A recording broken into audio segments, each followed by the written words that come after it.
आयुष्यात एक गोष्ट लक्षात ठेवा, कुठलीही गोष्ट, कुठली लहान असो मोठी असो काही असो, ती प्रत्येक गोष्ट करत असताना बाकी कोणाला दिसो नाही दिसो, समोरच्याला दिसो नाही दिसो, माझ्या मित्राला, माझ्या स्नेहांना, माझ्या घरच्यांना, माझ्या आप्तेष्टांना, माझ्या सेवेकरांना दिसो नाही दिसो, पण माझ्या भगवंताला दिसते हे गोष्ट लक्षात ठेवा.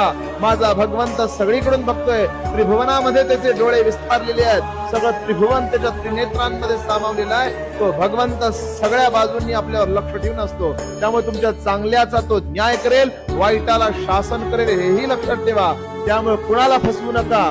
कुठल्या व्यक्तीला, कुठल्या विशेष करून कुठल्याही व्यक्तीला सांगतो, कुणालाही फसवू नका. कारण आपण जर फसवत असू तर आपण देखील एक दिवस फसू. हे स्वामी वाक्य आहे. स्वामी महाराज सगळ्यांकडे नजर ठेवून आहेत. सगळ्यांवर त्यांची नजर आहे.